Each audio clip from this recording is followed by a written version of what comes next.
You asked for it. Here it is. It's a podcast from Apathetic Enthusiasm.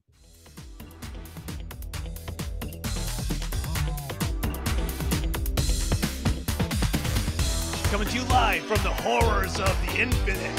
When you reach what you think you want and it turns out bloody and fisted, what happens next? Well, find out with our patented Horrors of Infinite, trademark 2023, on Interdimensional IRSS, the unofficial Rick and Morty podcast.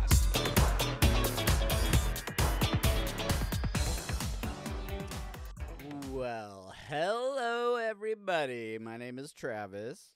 Hello, everybody. My name is Brandon, and welcome to what critics are calling the best Rick and Morty podcast that is on recorded Monday nights from California and Oklahoma, respectively, that is distributed over at rickandmortypod.com and also on Red Circle, on iTunes. The critics can't stop saying it.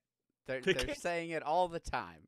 It can't stop saying Interdimensional RSS is the unofficial Rick and Morty podcast that is being on RSS feeds.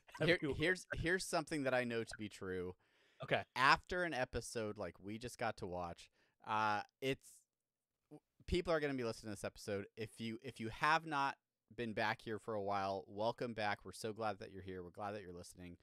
If you have been sticking with us for a long time, we are glad you're here too, and we appreciate your continued support. But if you are new here, we of course are going to be breaking down the most recent episode of Rick and Morty.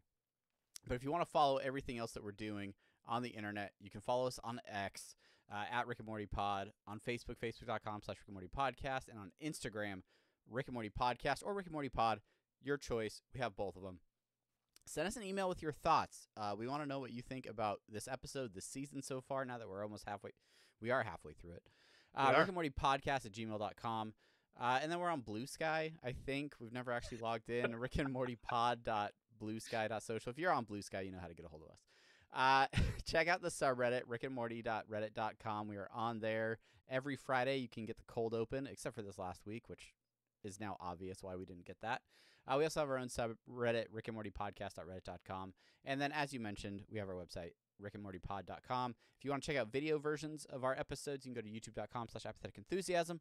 And a big thanks to all the patrons over at patreon.com/apatheticenthusiasm. You get bonus post shows, exclusive content. We love you. You're the best. Mwah, mwah, mwah. I have red spray paint on my finger. This is weird. I keep seeing it in the camera. It's freaking me out. We both want to say different things about right now. You want to talk about your spray-painted red finger. I want to say about Blue Sky. Shout out to Philip Marks who gave us the invite to that. And we set up an account. We have 2 whopping followers. We have squandered it. We have squandered the opportunity. The last follower we got was 26 days ago, which makes a big 2 followers. Oh no. Strike that. 3 followers. I want to shout out to cma2.bsky.social and David Shore, political yammer and video game animation sci-fi nerd from Bristol, UK. Hey, thanks everybody. We appreciate all of your support. You are carrying this show on your backs. I don't know. The excitement is high. We've watched and rewatched a fantastic episode, which we will get to very soon. But before we do, we will get through a segment that we like to call semi-pertinent news. Well, I'm rolling down the road trying to loosen my load. I got 7 pieces of news on my mind. First is semi-pertinent. The second is semi-pertinent. Actually, there's only 1 piece of semi-pertinent news to find. Hey, that's right. Semi-pertinent news.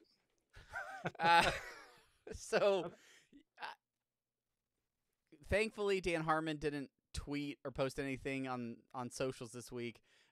And there's really only 1 piece of semi-pertinent news that I want to shout out. And it's from one of my favorite websites, TheVerge.com. They sat down and did an interview with executive producers of the show, Dan Harmon, Scott Martyr. And if you're a fan of The Verge, you've probably already seen this. If not, the link is in our show notes, or you can just search TheVerge.com, and it's on their homepage right now. But yeah, this is a really interesting article that goes a little bit into the adjustments that the show has had to make with really pretty much since Scott Martyr came on with COVID, with just changes out in staff, losing Justin Roiland, and how they've really had to like refocus the show.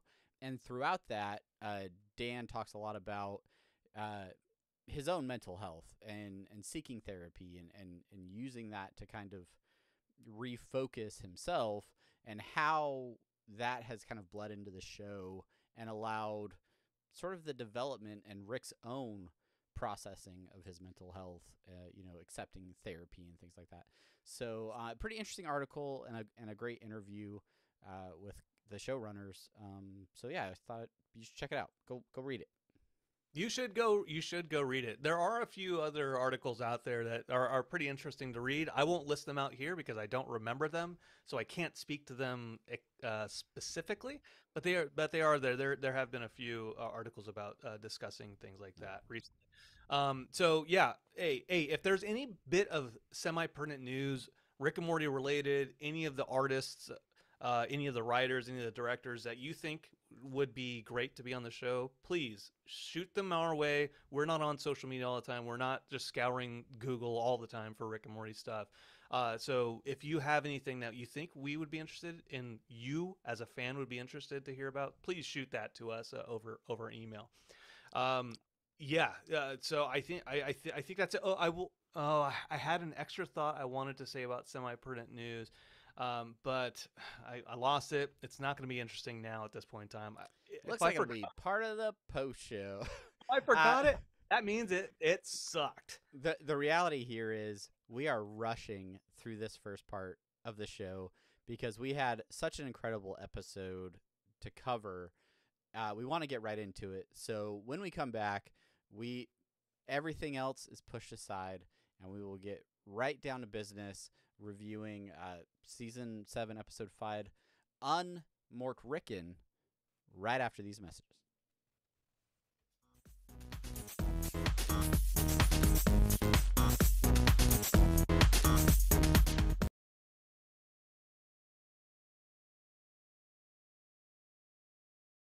All right, enough of that business. That's all done, which means we can finally get into the reason you downloaded this episode. It is, of course, the main thing. Well, I'm rolling down the road trying to loosen my load. I got 7 main things on my mind. 1 is Evil Morty. 2 is Rick Primey. 1 is the show we'll find. Okay, it's the main thing. Take it easy. Sorry, man. I just gotta take it easy sometimes. It's good. I think that's some of your best work. Work. I just got off of a road trip because I went to Louisiana, and then I came right back from Louisiana over on I-40. Guess where you stand? Were you standing on a corner in Winslow, Arizona? Ooh, no, we drove right past it. We said to hell with the Eagles. You ain't no shit. You didn't take a picture by that staged flatbed Ford that's there on the corner or whatever. Yeah, they have a flatbed Ford out there. Yeah, and there's like a mural also that with a. Yeah. They love the Eagles in Winslow. Check that out. Check that out on our post-show Eagles podcast. All right, let's go ahead and talk about this new episode, Travis. There's a lot of stuff to talk about. That's right. Not good. It wasn't Season that good. 7, episode 5. This is the middle of the season now, and it's such a. I'll say for the intro, a game-changing kind of episode for the middle of the season, because we don't know what's going to happen next. But this aired November 12th of 2023. It was written by Albro Lundy and James Siciliano. It was directed by friend of the show. We'll say friend of the show. Personal friend of the show. Close personal friend of the show. We saw him at Comic-Con. We talked to him in person. He sought us out. He said, "Hey, you guys are the guys. You guys are the ones who are the best and really are my best friends." Critics are saying you guys have the best Rick and Morty podcast at Comic-Con. Jacob Hare, directed by him. He directed a bunch of episodes, obviously 2 Emmy-nominated episodes. But there's a few guest stars. That Nolan North was in there. A few other folks. Sorry, we didn't write those down. But let's go into the synopsis, Travis. Why don't you shoot that to us? That's right, Rick and Morty wilding out, bruh. They're getting up to stuff. Mm. Well, Extremely descriptive pronopsis for sure. our synopsis. Well, I guess that settles that, bruh. Uh, I I think I think on the subreddit discussion post, I so first of all, we talked about this last week. There were no press screeners. There was no cold open that was given for this Yeah, episode. there There was weren't even like trailers, like no scenes from trailer. next week type stuff. Right. And so I had no idea what to write for the episode, the post show discussion forums on Reddit, and I was going to be on a road trip, so I do the kind of template well in advance. I'm like, I think it's going to be a big episode. I hope it's a big episode. There's hype to it. Let me just put in the synopsis. Oh, that's all I put. I'm like, I think that's what's good. What's I don't know.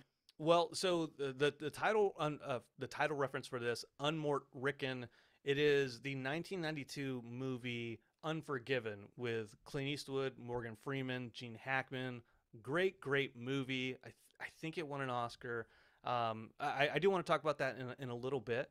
But it's about a retired outlaw coming back into the fold to get after some business. So, with that title reference out of the way, we'll come back to that. We had been for this show. We'd gone over themes. We talk about themes a lot. That's kind of how we structure the episode. But there was so much stuff this week that we didn't really actually know how to break it up. So I think maybe we just want to talk about let's talk about what we saw in characters, right? The biggest Yeah. reveal being Well, and I feel like the characters in this episode really were driving the story, right? Like there are themes, there are definite themes throughout this episode, but it's really about those personal stories for these characters and the journey that they go through in this episode that I think really is the highlight. And that's the episode starts with that cold open that would have been a huge giveaway had they shown that on the subreddit on Friday, which was a condensed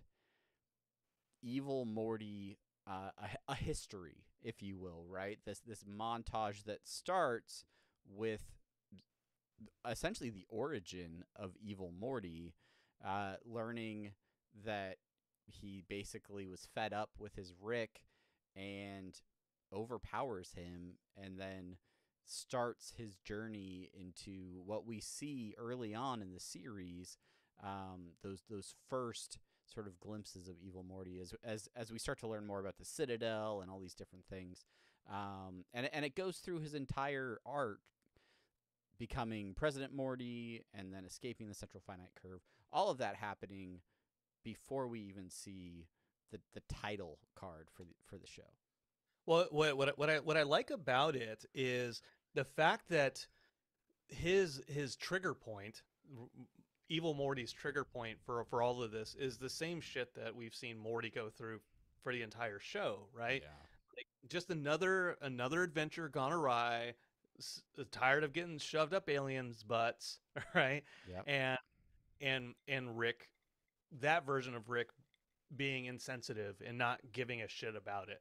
And then just reaching that breaking point, it being such a mundane act, it's so routine and so what we expect that at the very opening of the show, in that cold open, you don't know it's Evil Morty until he puts on the eye patch, and then he closes the garage, right? I love the subtle, just like a few piano keys worth of Evil Morty theme song that we get right there at the beginning to help again reinforce that character. The use of music in this show is phenomenal and continues to just get better and better. Shout out Ryan Elder, shout out to the entire team. But I just, again, the way they peel back another layer, right? And that's something that we sort of have known from the time we were introduced to Evil Morty to his escape from the Central Finite Curve. We kind of understand that whole story. We've gotten that, but to see those beginning steps and when the turn happened from being Rick's sidekick to being the one in charge, immediately from the beginning of the episode, like huge lore dump in that way. Just really satisfying for the fans that love Evil Morty and want to know as much as they can about the character. Yeah, yeah, and I think it's interesting that him coming back into our lives so soon after the teardown of the CFC, I think is interesting. He was inconvenienced, and that's why he initially comes back. His Yeah, his yeah. his picturesque view, which has been ruined by the unstable core. That's where he's like, ugh, fucking this guy.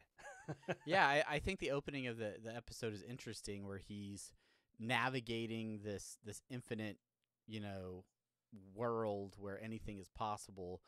We've talked a lot in previous episodes about what life outside of the central finite curve would be like, where Rick isn't necessarily the most powerful. Lots of other dangers could exist out there. Phenomenal job from the animation team to create an environment where there's so many like portals everywhere floating around in space, all these weird asteroids, these unknown dangers that Evil Morty just sort of flawlessly navigates and manipulates into whatever he needs out of it. Again, just reinforcing how smart and sort of controlled this version of Morty is. I was a little curious because it looks like, is he still like living in the central finite curve? Like it was confusing to me. There was like a little diagram of a bunch of bubbles, right? And one of them is where he was going. I couldn't tell if that was like his own protective area or if that was just like a fragment of the central finite curve that he like peeled off for himself. I don't know. How did you interpret that? Yeah, no, I know what you're saying as far as the confusion goes, because at the finale when we saw the CFC crumble and collapse and disappear into nothingness and burst, right? We were like, oh well, it's gone. All of that is done, right? But then you're bringing it up. Now there's bubbles again, so it hasn't completely burst. All those things still exist in some way, shape, or form. So I didn't fully know how to read it. It could be like a it's a separate series of bubbles. I want to go on record on the podcast, because I know we talked for a long time, especially after that finale where he escapes the finite curve. We talked a lot about him destroying it, and I think that was due to imagery where his like hologram of the central finite curve fizzles and disappears, right? And we got that, we interpreted that as, oh, he destroyed the CFC, like it's gone, yeah. He's escaped it. But all of those terrors and all of those things that are out there, all the things that are more powerful than Rick, never really threatened Rick or any of the other things going on. And as the series progresses, I've changed my assessment of what that means, right? I do believe the central finite curve still exists, and Evil Morty just escaped it, right? Yeah. He was able to break free of the enormous crib, infinite crib for an infinite baby, or whatever he called it. Yeah. But it appears like he's able to get out and maybe pass in and out of it now at will, so he can go and farm crystals out in the infinite and then pop back in for his own little slice of paradise, which is threatened when, as he puts it, Rick starts fracking the central finite curve, looking for Rick Prime. He was perfectly content living on his own out there, in his own carved out fringe of the central finite curve until Rick messes it up. And then he's forced to step in and deal with the situation. And I think that's something we discussed before with, theory crafting and predictions. Like what would it take for evil Morty to come back into the world, right? Yeah. And I don't know if we recorded this, but we've talked about it before with, like, I don't Rick doesn't have a reason to go after him necessarily, right? And so what would it take for him to come back? And the conversation led to, I don't know, he would have to want to come back for some reason. It may not, it wouldn't be because Rick needs it. He would have to be needing to come back for some reason. And obviously in this episode we see his reason is because he's inconvenienced and his picturesque paradise is ruined temporarily. Yeah. But we watched this episode separately. This is usually I'm the one who watches it first, but you actually watched it before me because I was on a road trip from Louisiana. And I was like, you can go ahead and spoil things for me. I'm still driving. I won't be home for till 30 minutes after the episode's over. So you were shooting me some hints, and you're like, oh, evil Morty, and he's like, and I was, you're like, background story, some lore dumps. I'm like, oh shoot, is it a team up episode? And you didn't respond at first, and then maybe like 5 minutes later, you're like, yeah, it's a team up episode.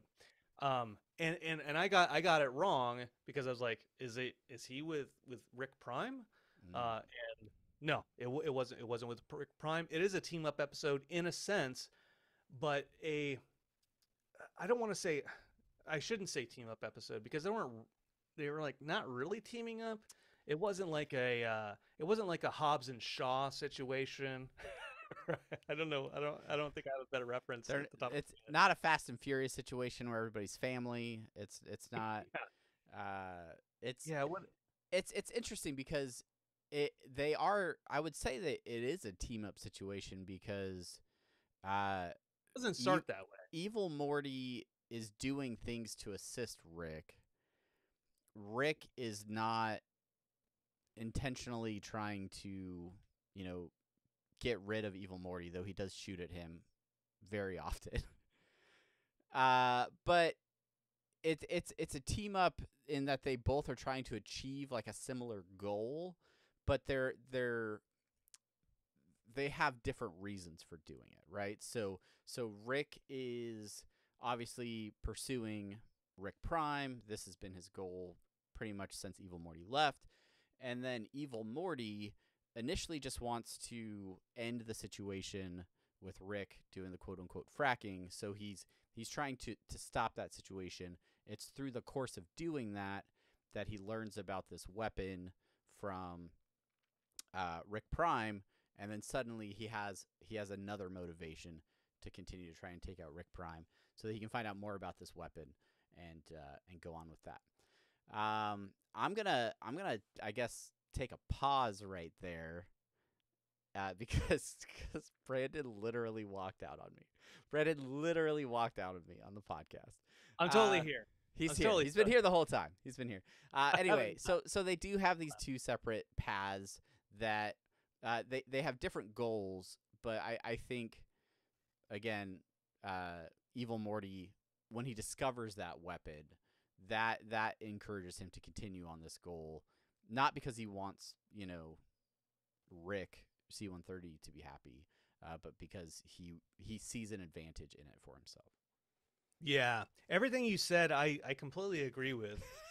And I was here, and the Chelsea, I misplaced Chelsea's keys to her car, and she has to go to do a test, and so she interrupted, so I had to jump out. I can't argue with that. Hey, it's live to tape, everybody. If you're new here, very few cuts, except for this word from our sponsors. Just kidding. So anyway, you mentioned the acknowledgement that Rick C-137 is different. You mentioned that point. No, I didn't, and I think that's something that isn't really revealed until the end of the episode, as Evil Morty is getting ready to leave. But yeah, so those 3 points again. Rick wants to stop Rick from doing what he was doing, and then he wants to access the weapon that can kill everybody, the Omega device. Sure. But in the end, he does acknowledge that Rick C-137 is quote unquote different, right? He mentions, you're a slightly different Rick. I might like use that to my advantage later on or something, or that might come in handy later. But he's like, but don't come after me, things like that. But it opens the door that, whether it's just through this interaction inside this episode or building on the interactions that they've had in the past, Evil Morty recognizes something in Rick C-137 that is different. And I don't know, what do you think that different thing is? I have my idea on it, but I don't know, how do you interpret that? Well, I as far as theorying goes, I feel like I was tainted a little bit by the inside the episode. Yeah.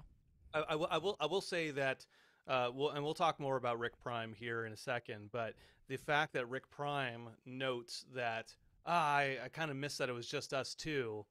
It used to be just us two. The only two Ricks who created portal travel. I think that that hints at that our Rick is in fact different than all the other Rick variations that we've seen over the years. But the inside the episode, to that point, Harmon says something in there that he says that there's something different about our Rick on an emotional level. Yeah. Where he's going to therapy, he's working on himself, he's doing things, he's not being part of this citadel of Ricks. He's not doing what every other Rick is doing. He turned Rick Prime down. He survived. He wanted to go after him, but at the same time, he's the other Ricks that we see, we don't. Well, I was going to say that we don't see him with family, but we do see in the montage early on that there are Ricks that go to Beth's family and stuff like that. But what really that he's like working on himself and he's working with a Morty and like working, like trying to team up with a Morty and working on their family and doing stuff that we've seen over the last couple episodes of just like the worship what you want. It's fine. Like who am I to say don't talk to David Miscavige? That emotional drive, that emotional connection with the Smith family, and really, I mean, how many Ricks lost their Diane?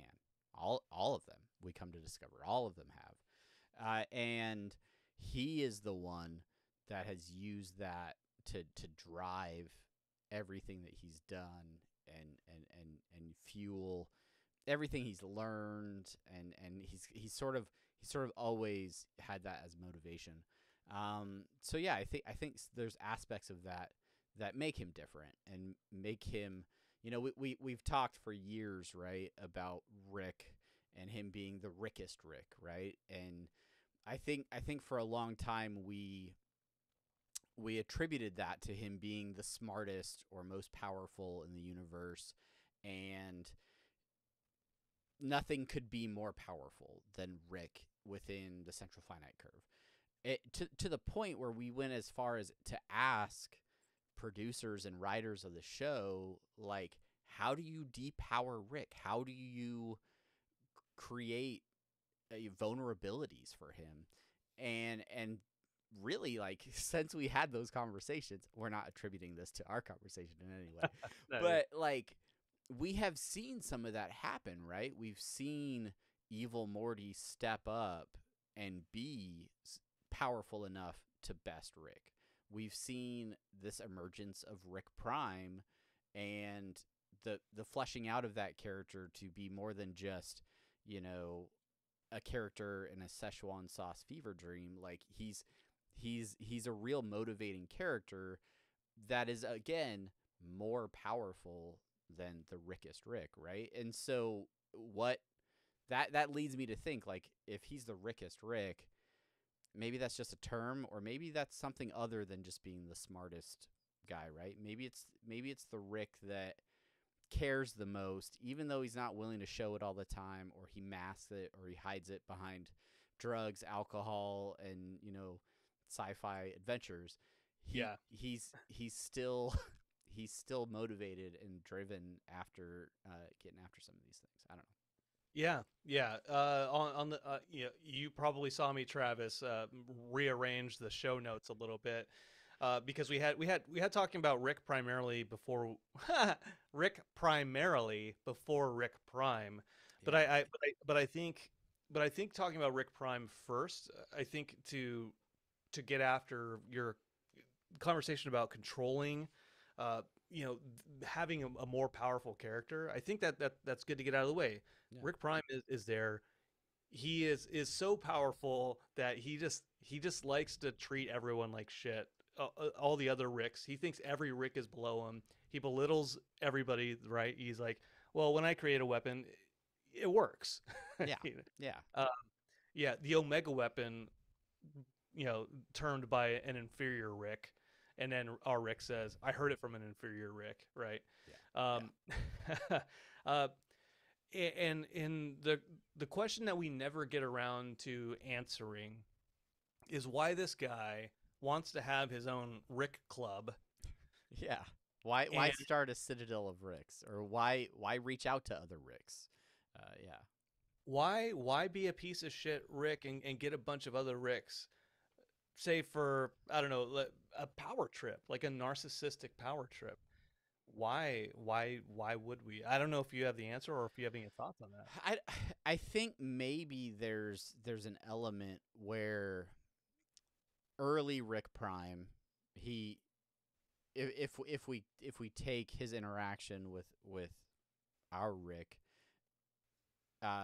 verbatim, right? He's introducing him to interdimensional travel. He's saying Ricks don't say no to this, right? And he's starting to like I get the impression that Rick Prime is relatively new to exploring other dimensions and interacting with other versions of himself. He's kind of seeing what's out there, right? He's seeing, are there Ricks that are stronger than me? Are there Ricks that are not? Like, if he's the only one with interdimensional travel, like, he holds all the cards. So he can go out and kind of pick and choose and say, hey, I want to learn from this Rick. I want to take what they have. I want to use these other Ricks that are less than me to do my bidding. Because essentially what he ends up doing after he's completely closed himself off is he just makes copies of himself to do those things for him. All these decoys everywhere to mask his location, but also to do the dirty work that he doesn't want to do, right? And so he's always sort of sought out having other Ricks that he can control, but he's never, from everything that we saw, thought of any of them as a peer and that they were all beneath him. So I think maybe that was all based on some sort of attempt at control over the other Ricks. Yeah, and I think I want to go back to when we first see the backstory about Diane being killed. Our Rick's Beth being killed, Diane and Beth both being killed. If we were to take that memory as accurate as accurate as we can get for this show, then Rick Prime came back and then just killed him with a bomb, right? Just exploded them naturally with explosions. What we discover in this episode is that they've wiped out Diane's across time and space, right? Infinite. So the point I'm getting at is Rick Prime actually killed the Diane and Beth, and then went back and was like, you know what? Fuck it. This is great. I'm gonna just kill all of them. I want to unpack so much about what you just said, because one, this Omega device clears up a looming plot hole in Rick and Morty that I think fans have been asking about since like season 3, which was, why didn't Rick just go to another dimension and get another Diane? Why is Diane gone in every dimension? You have infinite Beths, you have infinite Smith families, infinite Ricks. Why is this one person not anywhere to be found? And so sort of retconning or whatever it is, the way that they're able to develop the idea of this Omega device that Rick Prime uses to not just like torture the one Rick, but like be like, nope, you get no Dianes. You cannot find one. I will get rid of all of them. Mm-hmm. It elevates the level of his shittiness just like to the infinite degree, right? Like that he's so willing to torture Rick. And again, he talks about that it just being the two of us, right? You talk about him just dropping a bomb in that garage. We don't know who his target was, right? I assume that his target is Rick, right? He opens a portal, drops in a bomb in this place where Rick was hanging out. Rick survives, but his family doesn't, and in the wake of that, he also invents interdimensional travel. He uses that event to invent interdimensional travel for himself, leading to the comments that we get in this episode of us being the only two Ricks to actually invent interdimensional travel. All the other Ricks got it from one of the two of them, apparently. Yeah. So Rick Prime creates interdimensional travel not because he's trying to reach vengeance, any of that type of stuff. He's just doing it because he's trying to create it, and then he uses it for nefarious means, and then Citadel Ricks eventually finds the only other Rick out of the infinite Ricks who can create portal travel, kills that person's wife and child, and now our Rick isn't using the idea of portal travel for like, he is for selfish means, but not like the same means that Rick Prime is using. He's using it for a very specific reason. I am using my intelligence to create a portal so I can find this motherfucker so I can kill him. Vengeance. Vengeance. That's it. That's his motivation for sure. His life's work is vengeance. Yeah. I'm curious how you feel, and I we're maybe bouncing around a little bit here, but like thinking about Rick Prime, thinking about how recently in the history of the show we've really started to get this focus on Rick Prime and the pursuit of him. It's really only been going on for a couple seasons. Yeah. To have him ultimately bested and defeated here at the midpoint of season 7, where are you at? Like, how are you feeling about this? Like, do you feel like we got enough Rick Prime to make this a satisfying end? Is there more that you wish we had seen, or is having a character so powerful that can't be best? Like, is it better to just like, all right, he's kind of one-dimensional, let's take care of business and then move on with the aftermath moving forward? I'm gonna reference a quick conversation I had over in the Discord with Zachmo. They're right. So like, where does the show go from here? Lol. And what I said was, that's what I like the most about this episode a little bit, is that it is such a that is normally the type of thing that you say for the very end of a season of television, right? You go serialization, you introduce a plot point at the very, whatever your Chekhov's gun or whatever it is that you're chasing for that season at the very beginning, and then by the end of that season, you're like, this is what we're after. Cool. We're getting after it. We did it. Now the conclusion, but what's next? What's in the next season? And they kind of undercut that to say this was what the season started about. Oh shit, we already finished that thought. And we have 5 more episodes. We have 5 more episodes to go. I think it's a great little meta, or damn it, I can't find the right words for it, but I love that subversion of audience viewer expectations, Mm-hmm. almost as like an experiment on, okay, we're watching this journey too. Now we are put almost in the same kind of headspace of Rick into, oh shit, man, what do we do now? Where does this go from now? Like, Mm-hmm. what's the purpose of this show? You know? As Rick Prime puts it, what's your life without me? And Rick's response is, let's find out. Punch, punch, punch, punch.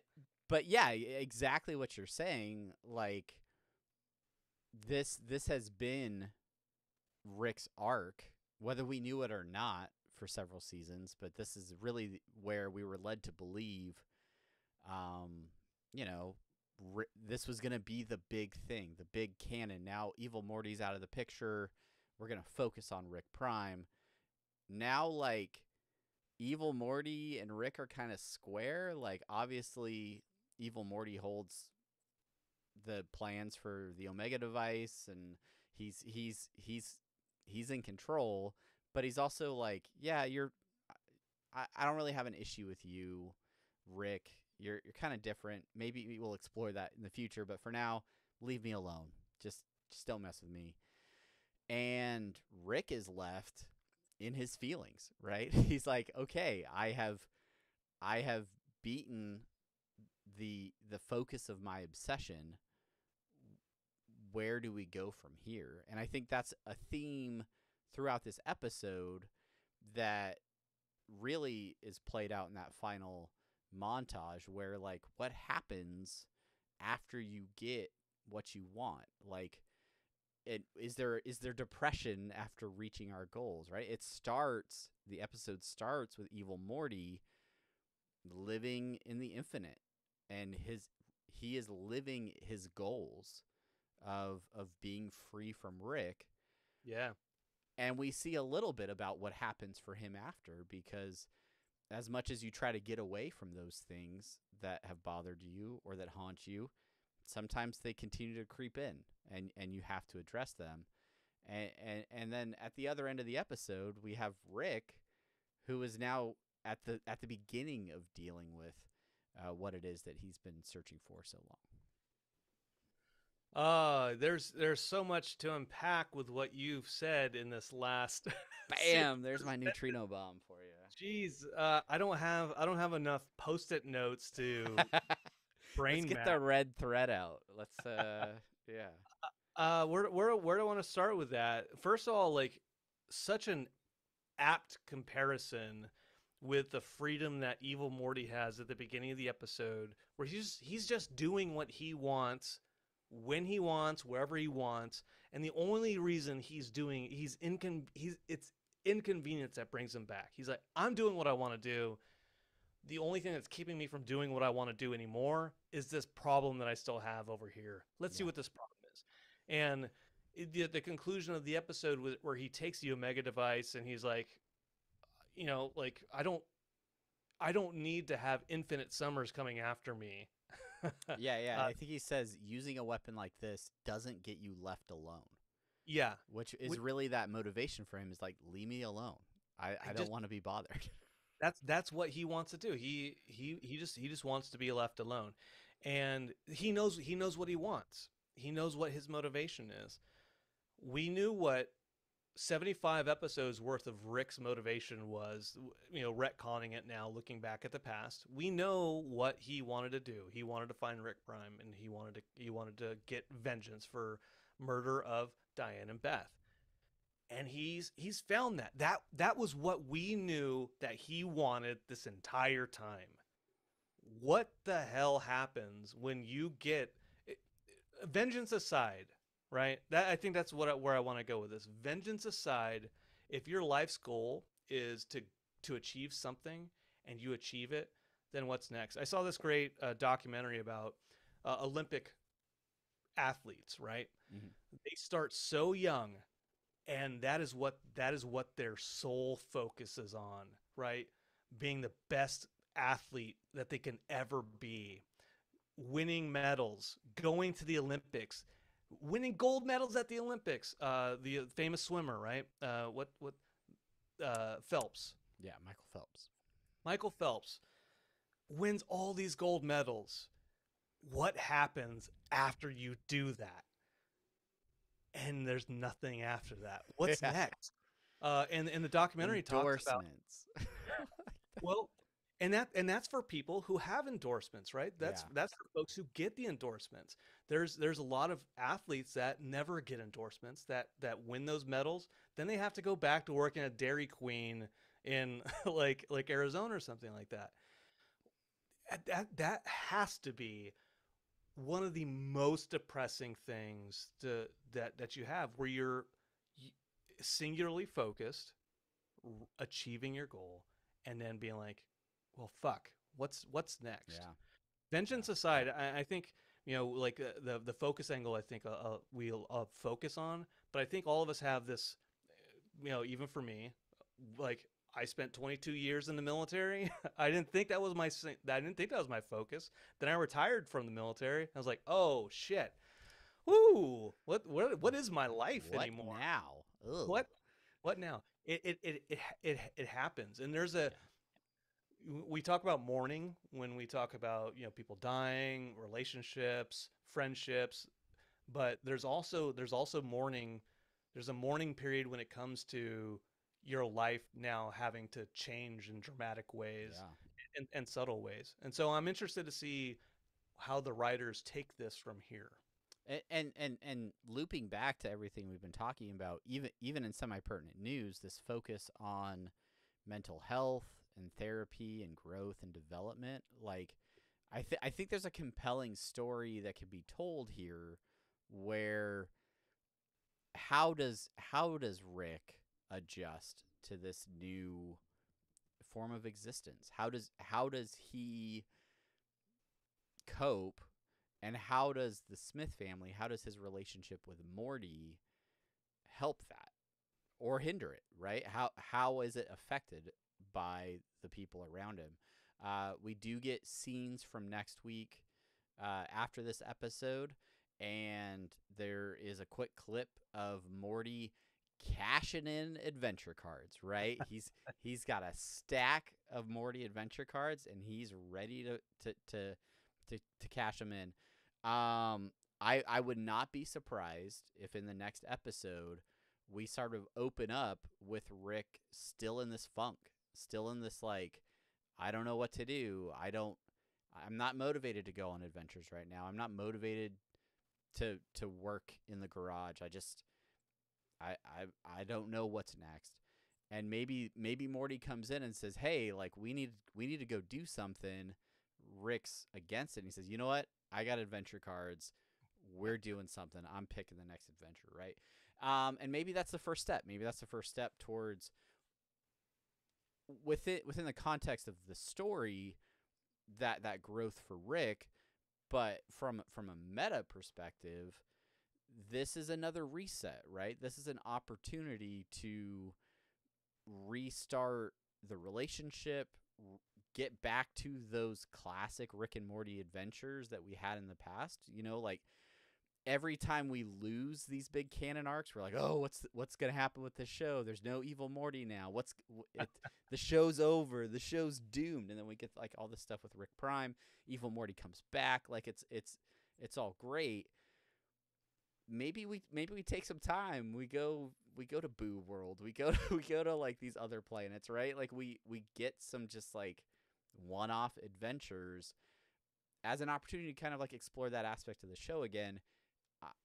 I have no doubt in this creative team that they will continue to have some sort of underlying bigger canon that ties those episodes together. But yeah, I'm excited for what might come next. Yeah, I am excited as well. We don't know how Rick will react, and I think that's what the focus will end up being for the episodes after this, right? Yeah. Where this dude that we've seen over 7 seasons has created all this technology. He's enhanced himself. He's he's basically a robot at this point in time. Yeah. And uh, you know, when you're when you're preparing yourself for something and you're like, oh, I'm gonna work out.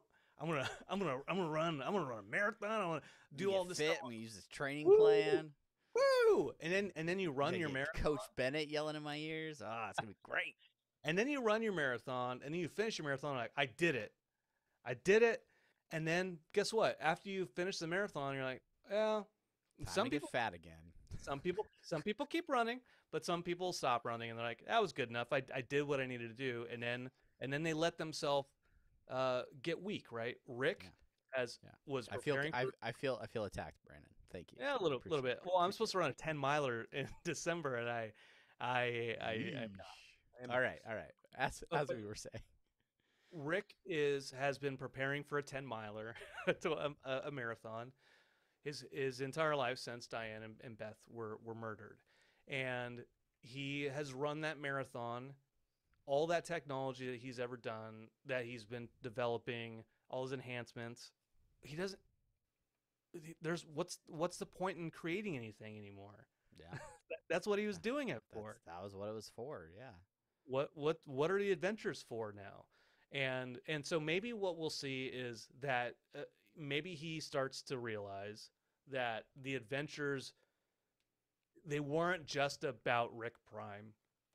The technology is not just about his vengeance. Maybe he starts to get that realization that, you know what, the family that's sitting around the dinner table and Morty prompting him and him insulting Jerry and Jerry getting pissed off and everyone laughing, everyone having a good time, watching the family outside spray each other, the two Beths watching the spaceship. Maybe he starts realizing that's what all of this was for. Yeah.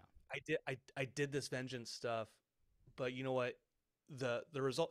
Let me side note. I was joking earlier with you about Hidden Brain, the podcast, and this most recent episode is talking about chapters, reframing the narratives of our life, where you can tell a story where it starts at the beginning and then it gets to a negative, and you're like, that, look how bad this portion of my life was.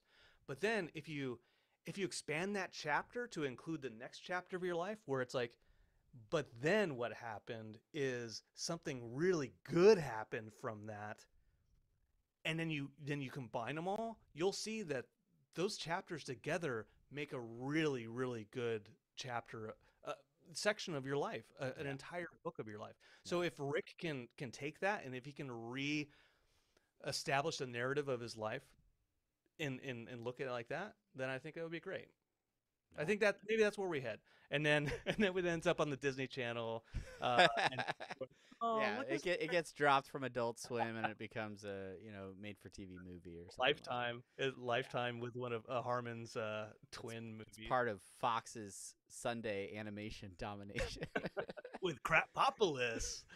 I mean, there's a lot we talked about. Like, we talked a lot about these characters. We talked a lot about the themes. I don't know. Is there any other I haven't watched Unforgiven in like 20 years. Is Oh, there no. anything tied to the original film that you felt stood out with this? I don't want to drag it out too long, but if you haven't seen Unforgiven, it is a very good movie. I'm not necessarily a huge fan of Clint Eastwood nowadays, but the movie is about his character. If you know Clint Eastwood, he, big Western guy, the Sergio Leone, Fistful of Dollars, all those types of thing.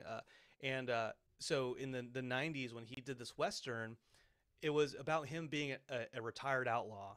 Yeah. And he had a wife. The wife died. He had 2 kids before that.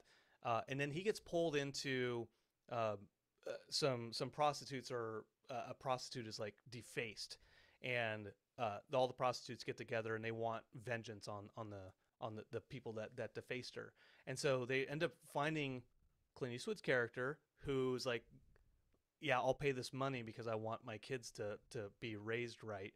He gets Morgan Freeman, his buddy. They go and they go try to kill these cowboys. They kill the cowboys, and then Gene Hackman's character is like he's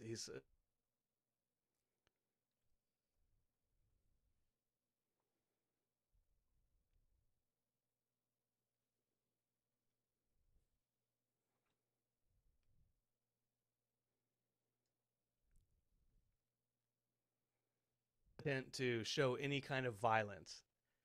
He's hesitant to show any kind of violence, but then when Morgan Freeman gets killed, that's when it comes out, and he's just like, "You want to see my fucking rage? You're gonna see my rage now." And he murders so many people.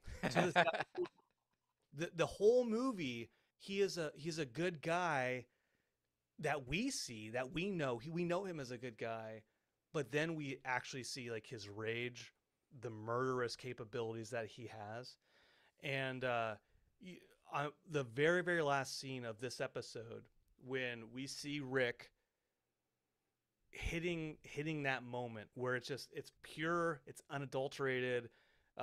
Jacob Hare, friend of the show, talks about it in the inside the episode, talking about, we've seen him with gadgets, we've seen him with do this, like chainsaw to the mouth, blow butane torch.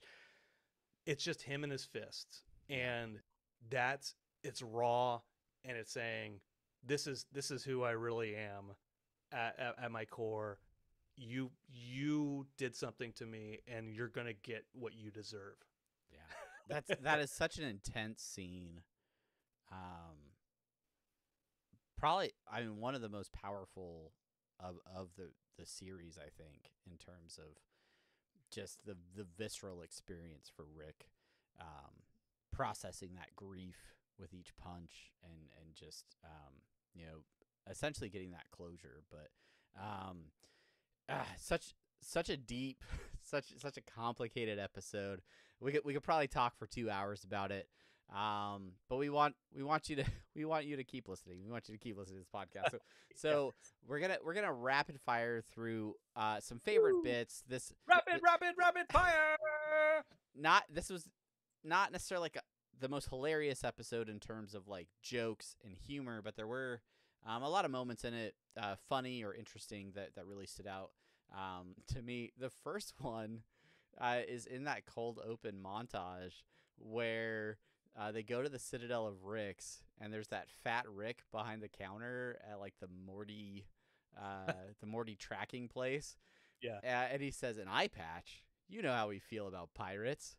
That callback to Anatomy Park, it was subtle. I missed it the first two times. It was only the third time I realized, oh yeah, he does hate pirates. Yeah, there's a couple other references throughout the seasons where about the pirates. Another one was like with the president, right? The one with the turkey one. The entire Evil Morty cold open recap, the kind of subtle misdirect. We talked about this at the beginning of the episode, where it seems like it's any regular Rick and Morty adventure. It turns out no, it's the Evil Morty cold recap. It's showing things that we've seen before, but adding additional context to it. Yeah, I did enjoy that. Yeah. And then when we get into sort of the core of the episode, he's running around. We get the bit with the like Infinite Jetsons families who create their own interdimensional travel and then just keep annihilating each other one after another. I thought that was pretty funny. Yeah. Reference to the opening of this podcast, and how were the horrors of the infinite today, sir? Yeah, just that robot butler. This is, I'm so glad you wrote this down. Oh shit, Evil Morty, should I grab the net? Yeah, go get the net, Morty. He's gonna go get the net.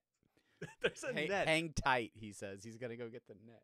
We never see the net. We don't know if it's a high-tech net. We don't know if it's just like a couple ropes tied together.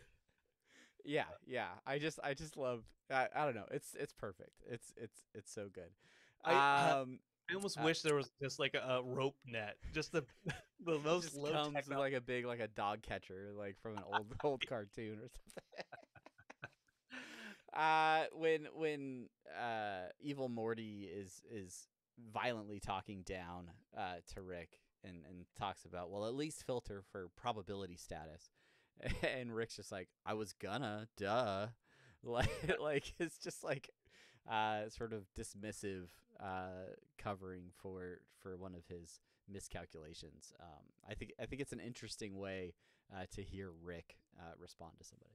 Yeah, and there are a couple moments like that with you like when they're trying to escape the giant oven where the thing is resetting, and it's like you got to get the vector. He's like, yeah, I'm on it. Yeah.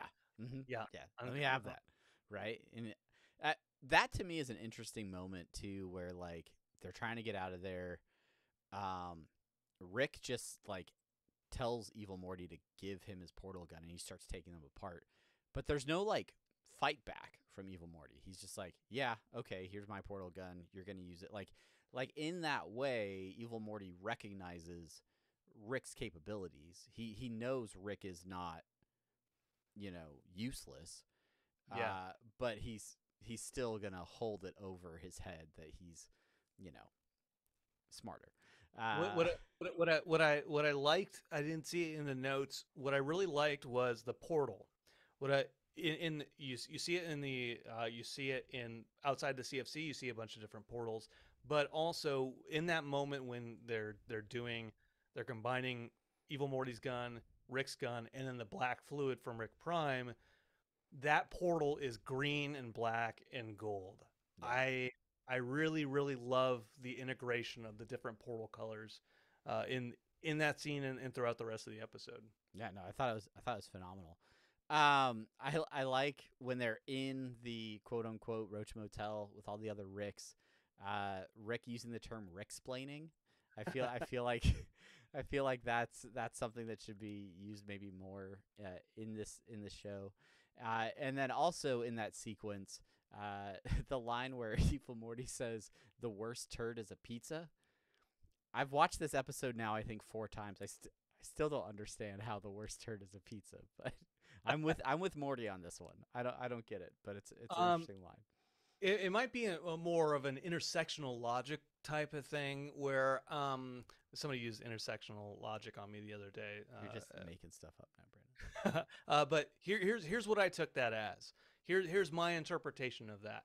I'm probably wrong, but here's my interpretation of that is whatever food that you eat, it's still going to be shit, right? Yeah. No matter what it is.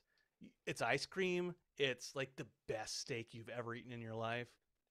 The worst turd is a pizza, right? It's still going to be shit. It doesn't matter what you're eating. So Yeah. that's kind of how I took it. He just happened to pick pizza as the food item. That's fine. That's fine.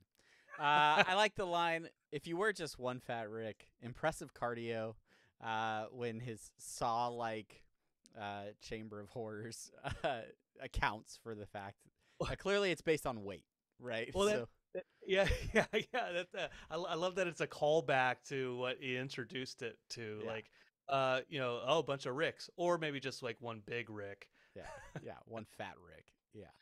I, d- Um, I do agree with you. The Rick's Halo sword to cut Diane bot in half. I noticed yep, that. I dug yep. that. I laughed out loud in this moment, which is when all the times he tried shooting Evil Morty, it's Yeah. like of course he's gonna have a shield, and then he shoots him twice. Like I had to try, and then later he shoots at him again. He's like, I can't help it. I'm a rascal. Gotta kill my nemesis. Rick out. But then the I on top of that, when they finally land at Rick Prime's stuff, and then Evil Morty's like, "What? You're the only one who can undercut." And then without saying anything, Rick shoots at him. It's a shield, and he just Like from shrugs. off camera, you just see the force field pop up. Yeah, yeah, and it shows Rick, and he just kind of shrugs and puts his gun away. No call out whatsoever. I think that's such a It's good. so good. Like it builds on itself so much throughout the episode. Just all the times that he tries to shoot at Evil Morty. But on top of that, the fact that Evil Morty shoots at Rick Prime to do the same thing. Yeah, and Right? he's like, good instincts. Like I would have done the same thing. Like an extra level to that gag. Yeah. Dig it. Yeah, it's phenomenal. Um, when when Evil Morty is going to leave from the sub basement, and Morty says, "Oh, you're such an asshole," and and Evil Morty says, "Well, yeah, I'm not good, Morty." Yeah, and then right after that, he's like, "You can come if you want to or not. You know, I don't care." And then Morty takes his quote one heroic step towards the portal, and then it closes. I just thought I just thought that whole bit was funny. There are a few little notes. You talk about the asshole line, and we just talked about the shooting at each other with the force field. There's a point where Evil Morty says to Rick Prime, "You really are an asshole."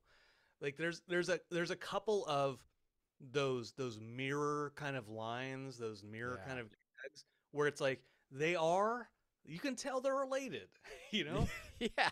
They're part of the same gene pool, and I think those are really I don't know if it's intentional, but I think if it is, those are really awesome subtle ways of pointing out that Evil Morty is a product of Rick.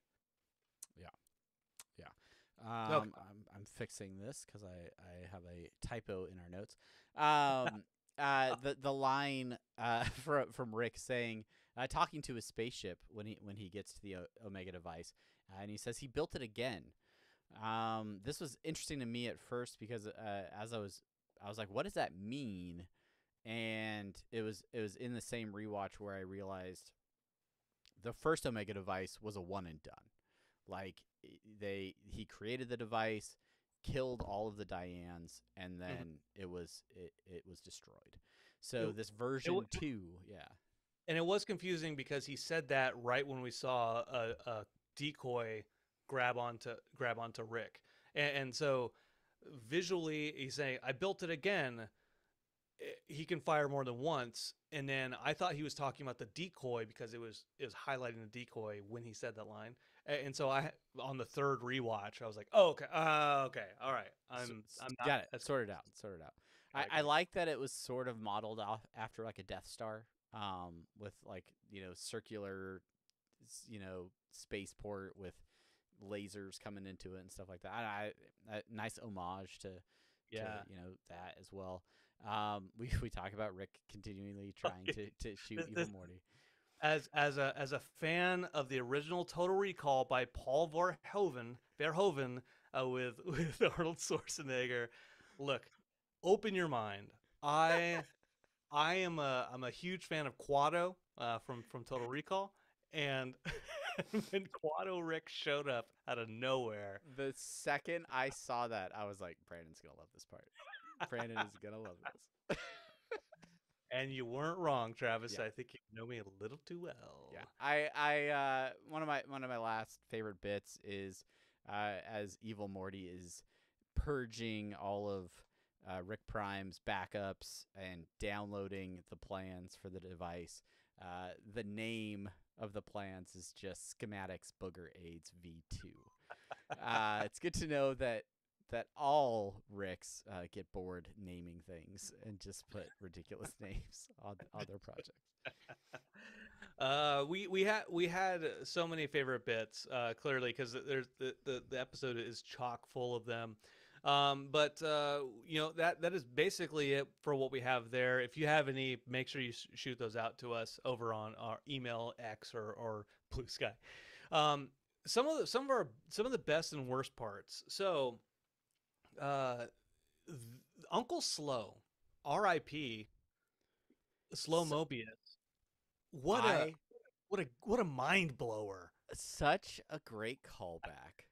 Such a great callback to a classic early like season 1 finale episode. Rixie so business. many like random characters like Slow Mobius, I think has been in the Blood Dome Battle League. Like Slow Mobius has like been referenced on this pod. Like he's in the history of the show, and to bring him back, to have the big reveal that he's a relative, Uncle Slow, and then him just using his power to create a slow motion sequence that is expertly animated. Just like all of those things combined just filled my heart with joy. Why did he use his powers then? It just made the death longer. But I did like that both Ricks, like Rick Prime was like, this one even hurts me. Yeah. And our Rick reacting with, I'm gonna fucking kill you, and like that triggers him. Great callback. That I'm gonna fucking kill you triggers the fight scene, which, let's talk about. Shout out to old Jacob Hare. The direction of this episode, especially in the fight scenes, like the gigantic, I don't know what it's a reference to. It has to be a reference to something. The gigantic Dianes around the Coliseum, and all of the drones, the ones that Evil Morty takes on. Even like setting up that Morty himself is smart enough to be able to rig one of the decoys to do a bazooka, and then he does like the little like 2-finger salute to Evil Morty when he saves. Yeah. All that type of stuff. The little tag team with Evil Morty and Rick against Rick Prime. Some of that stuff, the Rick's when he's like, he knows he's about to get crushed, and so he like just programs his leg to drag him. Yeah. Or to keep fighting. We've seen so many fight scenes with so many random like cybernetics and things like that, but this was really just like an ultimate like standoff between these two powerhouses. You have both the Mortys in there as well. I don't know if choreography is the right term when it's animation, right? But like the way that they design those fights, the way they choreograph those fights and those sequences is a huge credit to the director, the storyboard artist, the animators, everybody that put in a lot of time and effort to make that possible. And I take it one step further. The background artists, like killing it in this episode. The environments that they had to produce, the detail in some of these backgrounds, like stuff that some people may not catch for like 4 or 5 rewatches. Yeah. Like the Mortvember name of the month on the calendar. Like there's so many little details, but then like they're just beautifully drawn.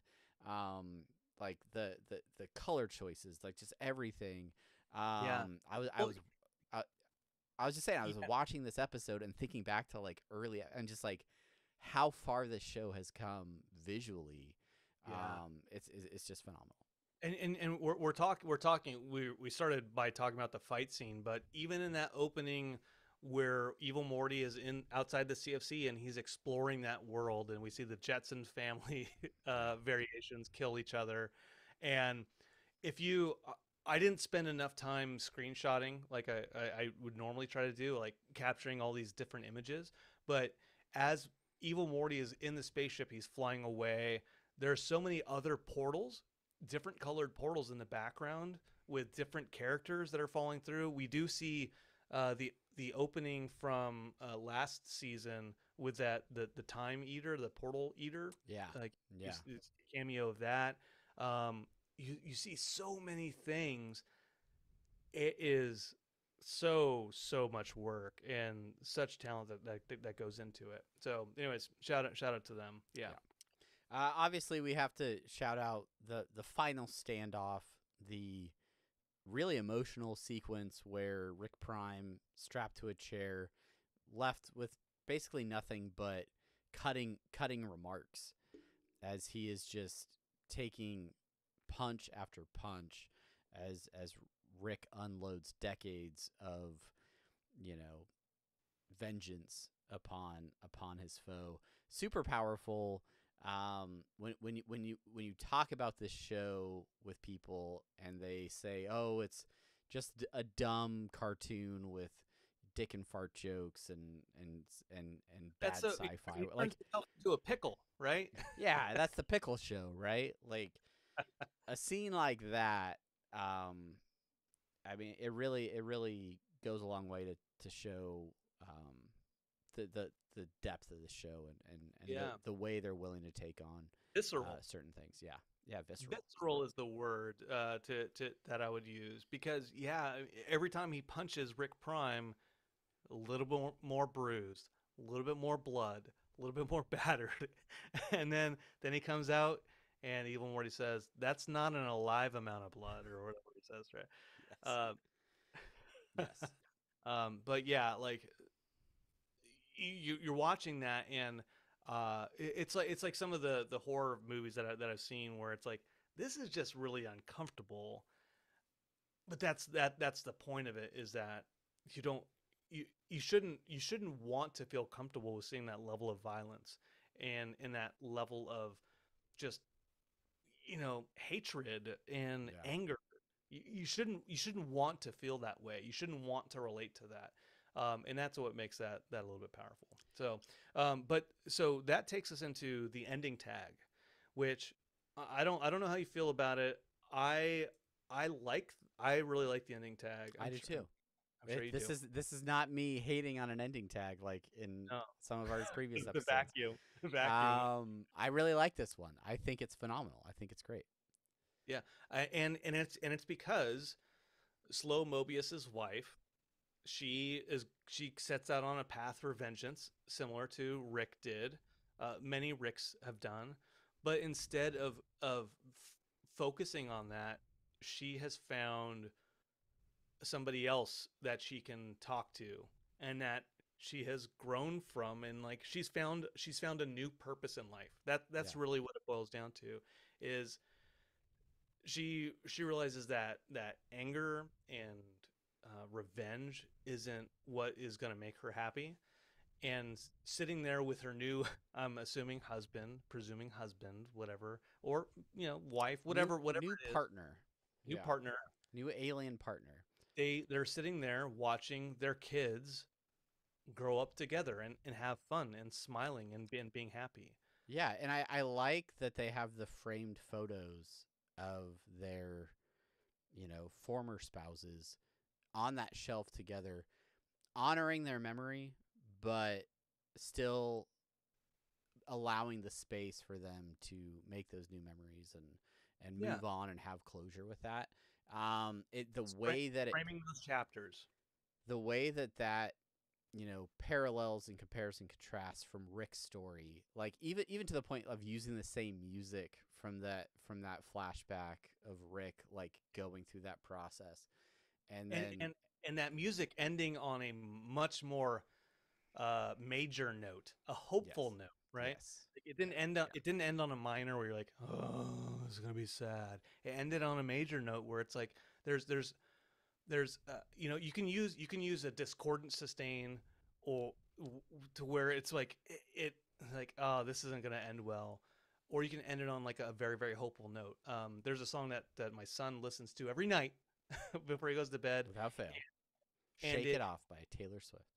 And the note ends, like the last note, it doesn't complete the phrasing, but it's like it implies that there's more to it. Fuck. When I used to listen to classic music, I was like, I don't know how you can tell a story with music. This is stupid. There's no words. I just realized how you can. But anyways, the ending tag, great stuff. It was great. The amount of story they can. It could have been such a throwaway post credits, cheap gag type thing, but the way that they utilize that space, just amplifies the episode even more. So as is, I'm sure, obvious, we both loved this episode. Thought it was definitely, it's going to go down in the history of this show. And yeah, you all have your thoughts about the episode as well. We want to hear from you. We want to know what you thought. Many of you have reached out to us already, whether that's in the comments on a YouTube video, that's on our Discord, that's on Twitter. We like to shout out some of those people in a segment that we call listener suggestions and short outs. Suggestions and shouts! What have you assembled for us, Brandon? Oh, here's what I have. Here's what I have. First up from Matthew Clausen over on X. God tier episode FR, which, as the kids say, for real. For real. That's what they're saying now. I do.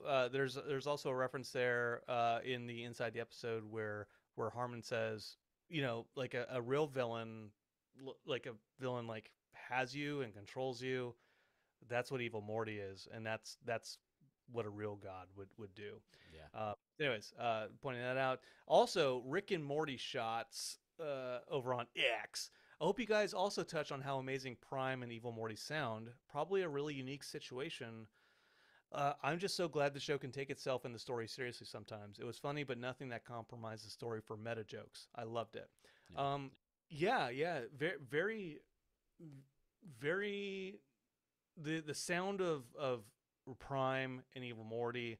I continue to think that the Morty is the Rick is probably a little bit better than Morty, but still, like I think this little shift of it was a good timing to introduce Evil Morty because the new voice with Evil Morty sounding so much more confident. I think that was a great way to now incorporate a new character or a new voice actor to really hone in on that. So, I agree that the show can take itself seriously and it can be funny. Yeah, I'm all in on the new voice actors. I think they're phenomenal. Most of the time, I'm not paying attention to like differences of the voices anymore. Like, this is Rick, this is Morty. There will be moments, there will be certain lines where I'm like, oh, haven't heard Morty sound like that before. But it doesn't affect the show for me. Like I think that these actors are doing a great job, and it's such a tough role to step into with such a popular show. I just think they're absolutely killing it. I think they're doing great. I agree. So those are some of are talking about Zachmo over on our Discord. I want to we from our last week's episode we put all these out on YouTube. We get comments over on YouTube. Last week we talked about some YouTube comments, which was put into a poem by Power Scissor. Well, check this out. Power Scissor responded to our commentary last week with an editor's note regarding the jump not being on a jet ski, and the only way I know how, with rhyme. A jump on water skis, not jets, splashes and spritz, the humor sets. No engine roars, just waves applause, as skis take flight, defying laws. A giggle escapes, a comical twist, on liquid runways the jump exists. No throttles roar, just skis ballet, a laughter-filled splash, an aquatic play. In candor's embrace, my truth unfurls. No more tales of sharks and fanciful whirls. No. And also they go on to say, by the way, I don't think the show's jumping the shark. Yeah. You cut off the last bit. No pretense, no show, just honesty bright. A quick admission before saying good night. No jokes, no riddles, no more lies I will bark. I do not really believe Rick and Morty hath jumpeth thy shark. That's right. Phenomenal prose in the comment section of our YouTube video. If you want to see the goofy faces we make and what moments Brandon either freezes or just straight up runs off camera, make sure you're checking out the video version of the podcast available on youtube.com/apathetic enthusiasm. One last note about YouTube. So shouting out PDP this is a commentary on last week's episode, talking about the whole spaghetti stuff. That's Pink Duck Princess Just spell that. Just ooh. They write, for me, it felt like a commentary on labor in the modern world. We were talking about, like, just as far as like consumption, right? Seeing how the hot dogs are made. They write, it felt like a commentary on labor in the modern world. So many people are figuratively and literally working themselves to death, all to provide for some distant consumer, from smartphone chip miners to other folks. I had it cut off. Sorry, Travis. You can read the rest. Yeah. From smartphone chip miners to Facebook moderators to factory farmers, there's so much inhumane about our economy. Please don't tell me how my iPhone got made. Goes on to talk about a lot of other darker things, but always a consistent commenter and supporter of our YouTube page. And side note, the Wonderwall main theme was great. Thank you so much, because maybe it's going to be the one that saves me. Yes. All right. Yes. And I think that will do it for listener suggestions and short. I have one more. Yeah, shout out. So many more that aren't in the show notes.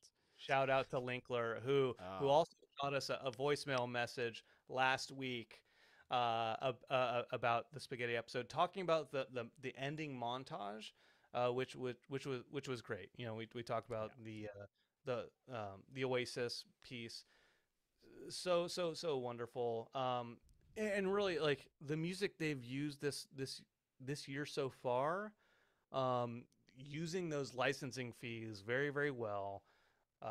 Oasis, they used damn it, I wanted to say Macy Gray, but it's not Macy Gray for the episode that we just had. Mazzy Star. Yeah, like it's so good, and I wonder what we're gonna see for the rest of the season. Yeah. But I mean, with an episode like this, who knows where the show is gonna go? But I can tell you one thing: we're not going anywhere. No. We will be here on this podcast to cover each and every episode for the remainder of the season and beyond. If you want to make sure that you are getting all of our content, follow us on those social media pages. Make sure to like, subscribe if you're watching on YouTube. Subscribe on your favorite podcatcher. We're pretty much on all of them. And if you're already doing all those things, then the very best thing you can do to support this show is just share it. Share it on your social media. Share it with a friend. Let somebody else know. If you're enjoying this content, that's the best way that you can support us. So thank you so much to all of you that continue to do that. Thank you for listening. And until next week, I'm Travis. And I'm Brandon. Thank you, one and all, for being a part of this show with us and enjoying each and every moment, whether good or bad. There hasn't been any bad moments. Whatever. We're out of here. All right, bye. Bye. Hey, shout out to all the creators. Ryan Cohen. Hope you're still listening.